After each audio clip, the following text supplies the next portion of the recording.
thanks for joining us. Oh, thanks for having me on this. It's a real pleasure to meet everyone. I appreciate all of you spending your afternoons or mornings or whatever time zone you might be in. So my name is Ethan Marcotte. As Giannis mentioned, I'm known in some circles for coining the term responsive design. I'm a partner at a digital consultancy named Autogram, where I work alongside Karen McGrain and Jeff Eaton. Some of you know them as well. And yeah, my background is in design. I've been a designer for well over 20 years, which that sentence doesn't get less weird the more I say it. But I coined the term about 10 years ago, and that promptly overtook my practice, which was gratifying because a lot of folks were really interested, as I was, in sort of creating compelling digital experiences that could be accessed by anyone, anywhere. In more recent years, I've been doing a lot more consulting and sort of work around design systems. That's kind of the focus that I bring to the work at Autogram, and thinking about how these systems can help folks talk about and ship design at a scale that's useful for them. Um, but as Giannis said, that's not what I'm here to talk about today. I'm here to talk about my new book, which is called "You Deserve a Tech Union." I think Um, you have a copy of it right there. I I saw do right have a there. copy, yeah, right here. Yeah, this is very lo-fi slides that I'm sharing today. But the book's been in process for about 2 years. It just came out 3 weeks ago, and so far the response has been really great. And I've gotten a few questions from folks when they heard I was working on this, or when they saw the book coming out. It's like, well, why were you writing about this? This is a bit of a shift from design systems, responsive design. But the reason I wanted to write about this book was, well, honestly, just a few points. First and foremost, that there has been, I think, a shift in how the tech industry has been thinking about its relationship to work. There's been a lot of activism that's been led by workers. Many of you may be familiar with the Google walkouts in 2018, and a lot of the activism that was done at Google around Projects Maven, projects, and sort of similar initiatives. And in more recent years, that activism has sort of changed into forming unions at tech companies, um, where we've seen companies like Glitch, Kickstarter, Nava, Code for America, sort of across different sectors of the industry, thinking about unions as well, effectively like a kind of technology that these workers can use to have more say over their relationship with work. Um, so in many ways, this book was kind of an attempt for me to understand what was happening.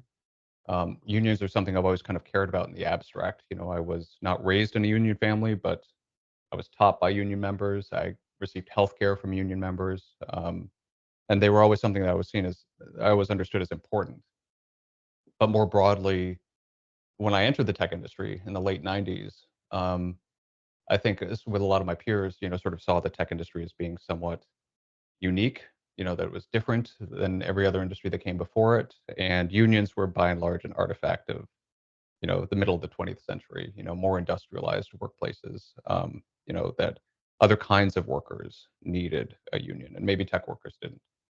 But we've been really seeing a shift in the last 3 to 5 years where a lot of knowledge workers have been forming unions and feeling that this is something that's important to them. So I wanted to understand why that was happening.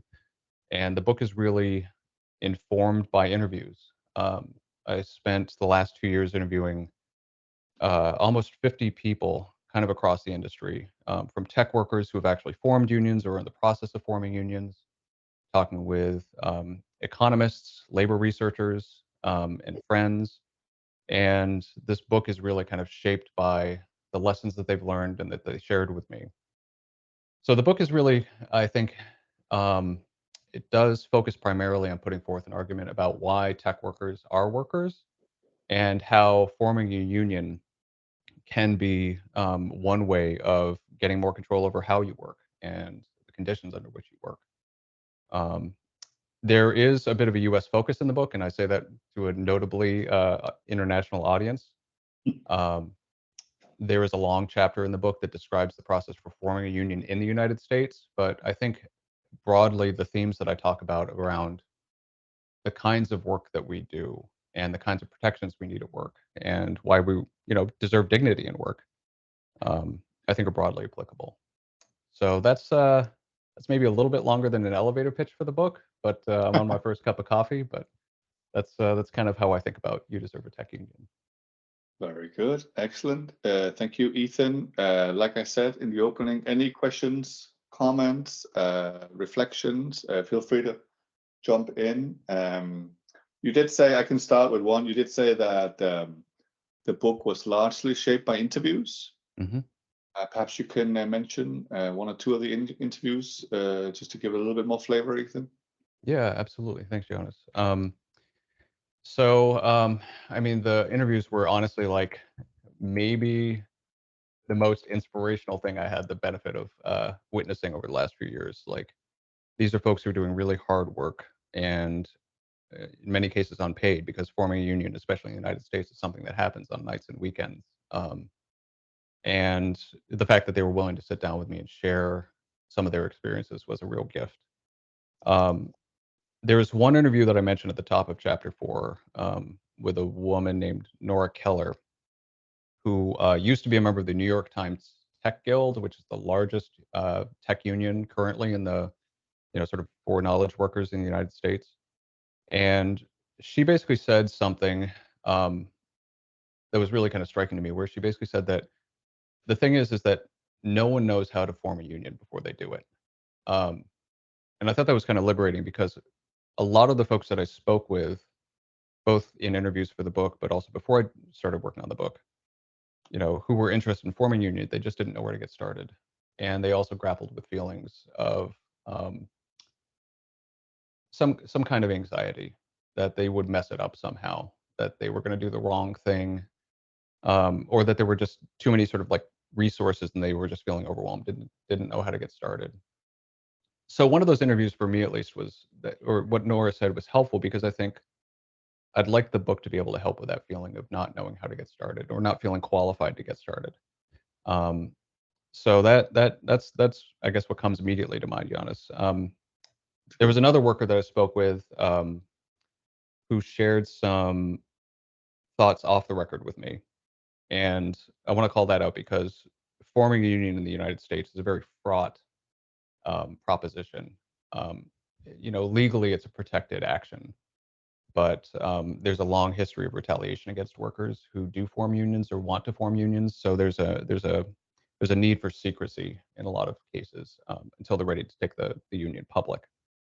Um, but anyway, they said to me once that what really brought them around to the idea of a union was that we place a high premium on the value of democracy in every part of our lives except for work.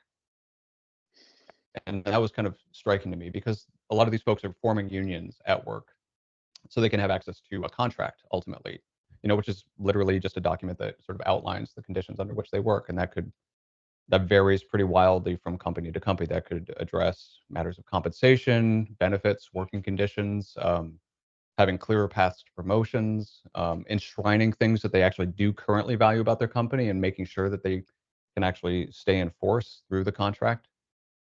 But that idea of like installing a little engine of democracy at work was something that I thought was really, it was a beautiful image, but I think that's a really wonderful way of sort of summing up why these folks are taking on all this extra work and this risk, frankly, in the United States, because they do want to have that say. And forming a union is there, at least for them, the mechanism under which they're going to get that. Great. Good. Yeah. So All two-part right. answer, I guess. But No, that's very good. I think this also kind of became a part of the answer to, you answered in the beginning, why the book, right? Why did you write the book? But here you kind of also told us, why do we need the title of the book? So we just serve a tech union, and I think here you kind of said the why, right? right. Yeah, I think so.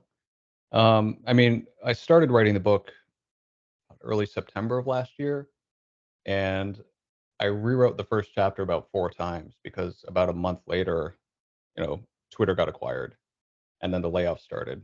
And then basically over the course of me writing the book, hundreds of thousands of people lost their jobs. And in the US, a union isn't going to prevent a layoff, but it could actually dictate the terms under which you're laid off. The kinds of compensation you receive, the severance agreement that you get, whether or not you're required to sign a non-disclosure agreement. Like, these are things that can be written down in a contract and captured for workers to ensure that if something catastrophic happens, they're cared for. So I think folks are, especially over the last year, coming around to this idea that there is a lot of precarity in the work that we do, and you know, a union is one path to protecting themselves. Very good. Yeah. Any questions, reflections so far? I see we have had a few more people join since we started. Let's jump to William. Would you mind just introducing yourself, and then you can go with your question or comment? Let's see if unmute works. Oh, I was muted. Yeah, there you go. Oh, I was just saying thank you for inviting me to this call, and it's good to see familiar faces here, especially Mark as well. So thanks for introducing the book. I came in a tad late, but I'm curious. I currently live in Oslo, Norway, and the labor laws are great, right? Absolutely. There are unions, and Yeah. we're not very conversant with what are the benefits of unions. So I'm curious, is this something that's also addressed in your book? So basically how labor works or unions work outside the US, and possibly the importance of a union outside the US. Yeah, that's a great question, William. I'm glad you asked. I mentioned this earlier, but the book does have a big US-based focus because, as you pointed out, a union has a different legal context in literally every country that it operates in. So by and large, I mean, everyone that I spoke with was based in the US, but I think the themes of having a say over the conditions of where you work are still really broadly applicable. I think a union is important for everybody, and the one common thread that I would point out is that, at least in conversations that I've had with folks in other countries, unions are very popular. Labor laws are incredibly good, but saturation of union membership in the tech industry is very, very low. That's pretty universal. And I think the one benefit to forming a union, and this is a point I do make in the book, is that it's a path to political power. And that sounds like a dicey phrase, but I do think that being a member of a union does give you a say over, effectively how strong those labor laws remain. That labor laws can be weakened over time, and we've seen it here in the United States. I know in the UK, in the 80s, there were some pretty big rollbacks over unions' rights to strike. So I think that there may be fewer short-term benefits, but I think there's some longer-term benefits as well, that you're always going to be better off having that path to a democratic engine, I guess, in work. So, yeah. Yep, thanks. That works. Yeah, thank you, William. Yeah, appreciate it. Then I'll jump to Aarhus here, where Matt is based. Hi. Thanks, Ethan, for introducing. My name is Matt. I'm the CPO of a tech company that is global, and I can too see familiar faces because Shannon here used to sit next to me, or she does often sit next to me. Right now, she's working from home. Anyways, I have it's sort of two questions. One is very easy to answer, and the other one might be a little more tricky. So Sure. Let me start with the tricky one. Perfect. Scandinavia in general, Oslo, Denmark, Germany, all the northern countries are very heavy on unions, and we have a long culture of unions, and they come from before tech times. Means that they have ways of working, ways of doing things that simply doesn't fit the needs for the tech industry. Is that a common thing globally? I guess it is. And how do you bypass that when you want to make a union for IT? That is a great question. I mean, I know that like Spotify, I know there's some tech workers at Spotify that are in the process of forming a union or have formed a union. I haven't been following it closely. But I do think that cultural problem is really interesting because there are only 2 national unions in the United States that are actively working on organizing tech. And some of that is a cultural challenge. I talked to a few workers who were having contracts negotiated by folks who came up in the labor movement in the 70s and 80s. And so sometimes they find they have to do a little bit of education to sort of actually understand, like, okay, well, just because I have manager in my title as a product manager, that doesn't actually mean I'm a supervisor in any sort of like legal sense, right? Mhm. So there's always that disconnect. So yeah, I think I'm really glad you called that out.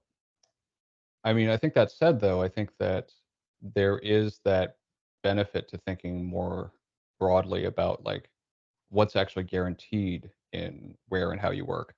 In other countries outside of the US, that's going to be much more robust than anything we happen to have here in the States. But I think that there are probably the two questions that I kind of lead the book off with was, what are the things you currently like about your job, and what are the things you wish were different? And then the question to sort of like follow on from that is like, okay, well, the things you like about your job, how would you actually preserve them? And then the things you'd like to change, what is your path to doing so?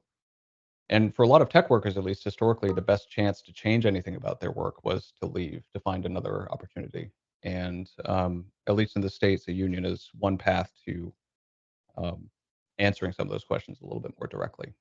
But yeah, it's a great question. I think that there is a gap that exists between the labor movement as it historically exists, but I do think there's an opportunity to potentially close it up as well. I mean, I'm in a union, and the union is typically working with people who are selling clothes or working just broadly in offices. And it doesn't really have anything to do with what I'm doing, but they have legal support. And that's the reason why, I would be there. Oh, there you go. I'll leave room for other people before asking the other question. So, well, if it's the easy one. All right, so let's jump to Seb joining us from Toronto. Great, thank you, and thank you, Ethan, for being here. This has been great so far. I guess my question is more around, like, I feel we hear a lot of stories. So really quick background: I work for TELUS, which is one of our national telcos. We are partially unionized, so a lot of our installers, our kind of our on-site workers, our call centers are unionized, but obviously none of our IT, none of our developers. I'm a solution architect, sort of on the IT side. You always hear stories about union formation or union activity, typically in times of crisis, right? When something's already going wrong, or when there's suddenly a need for it. And it feels at that point like everyone's playing catch up. And I'm wondering if during your conversations, you talked to anybody that either started or was thinking about, is it worth kind of thinking about unionizing like during the good times, so to speak, right? Like if even if you're not seeing a potential risk in the future because of the risks that you outlined, right? And the backlash that would happen, like, we hear the sentiment and we hear the way that our leadership talks about the unionized side of the company sometimes. And I suspect that if there was ever any talk about the IT side thinking about unionizing, that wouldn't go over very well. Right. That's a great question, Seb. Thank you. Man, yes, is the short answer. Everyone that I spoke with who formed a union or was in the process of forming a union, there was a precipitating event. There wasn't anything quite to the level of like, a third of the company got laid off and we need to form a union. But it could have been a change in leadership, somebody who's especially supportive of the tech workers leaving the company, and folks just realized that they needed to actually get some protections in place. Or it could have been a discussion around compensation where they realized that it was pretty dramatically unequal from department to department or team to team, and they wanted to change that. There's a labor writer and researcher named Jane McAlevey who's a big influence on me, and she talks about this idea that that if a shop is in crisis and then decides to kick off a union, there's a term for that in labor circles, which is that it's a hot shop, that they are under crisis, they're under fire basically, and that's in her experience, and she's been organizing for decades. Those union campaigns always fail. The time to start these conversations is when things are calmer, when you can actually do an assessment of the landscape and actually try to understand, like, why are we organizing, and what are the strengths that we have as a union inside of this company.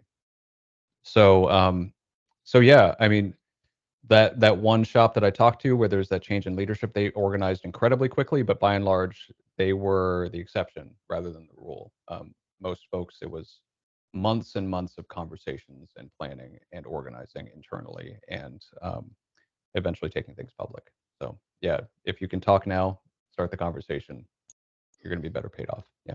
Okay, that's great. Thank you. Do you mind repeating the name of that writer? I tried to write it down. Yeah, absolutely. Jane McAlevey. Let me Yeah, if you put it in the chat, I'll make sure Seb to also put it in there. Thank you. In the follow-up blog post. She just came out with a new book, which is, I have not read it yet, but here's the here's her website. Honestly, I read everything that she writes, and it's wonderful. So strongly recommend. Excellent. And now that we're in the chat, Matt's had something that was almost like a yes or no question. Yeah. Heavy increase in more and more unions and members in the last 12 months. Like you said, you started writing the book, or you picked really up writing the book as the tech layoff started on the West Coast. Yeah. Thanks, Maz. That's a great question. I don't know. I can't speak to membership. That's a good question. But what I will say is that I do think that there's been a considerable uptick in interest. I've had more conversations. I mean, so this is anecdotal. More folks have been reaching out to me with questions. I'm gratified the response to the book seems really positive so far. So there's a lot of comfort around this concept of unions. My sense is that things are probably going to accelerate in the next 12 to 18 months because folks are probably starting these conversations now, and there's going to be waves of them going public. So I think it's too early to tell, but I'm keeping my eyes open. All right, thank you. And then let's jump to France. Normally, Catherine, is that where you still are? Yes, still in France. Thank you for your talk so far. It's really interesting. Mine is just a general question that I'm interested in rather than anything to do with me personally. But in the US, it's known that there are a lot of companies that don't want unions to be formed, Amazon, Starbucks, things like that. I was a little late, so I'm not sure if you covered this at the beginning. Sorry about that. But do you cover how to go against those companies, or what to do in the scenario where there is a lot of lobbying by the companies to stop the unions happening and trying to stop the votes from taking place and that you end up not unionizing? Yeah, thanks, Catherine. I'm really glad you asked that question. It didn't come up earlier, but I do cover a little bit. The one thing about my book is that it's short. It's about 170 pages with resources. But in the chapter on forming a union, I do talk a little bit about some of the tactics that do get employed against organizers. We're seeing a lot of that happening right now. Even so-called progressive organizations like Code for America here in the United States, was a civic tech organization, laid off about 35 people last week, in fact, just before the end of the month, with no notice, and a number of them were from the union. And this after 2 years of refusing to actually sit down and productively organize or productively negotiate with the union that they'd already recognized.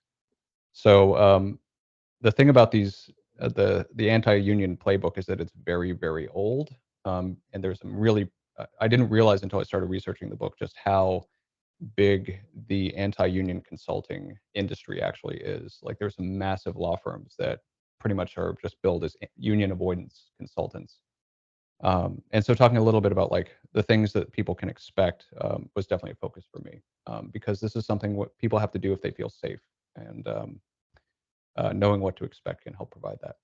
So yeah, thank you for asking that. Cool. There's also a great episode of John Oliver on that as Right. well. Oh, yeah. About unions.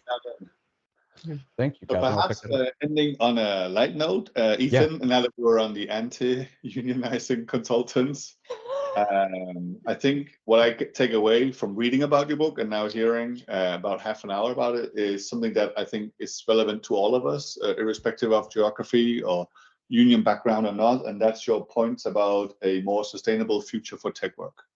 Absolutely. So, Yeah. Perhaps you could tell us a little bit about that as we finish up this call. What's the more sustainable tech work that I think also in a time of, increased awareness about mental health and all these things? Yeah. Thanks, Johannes. I'm really glad you called that out, because I think like that's a big thread throughout the book. One of the things that I heard over and over again from these interviews was how much work goes into forming a union, but how much joy there is as well. And this is something that I don't hear a lot from tech workers about their work these days. And folks are finding community in the people that they're organizing these unions with.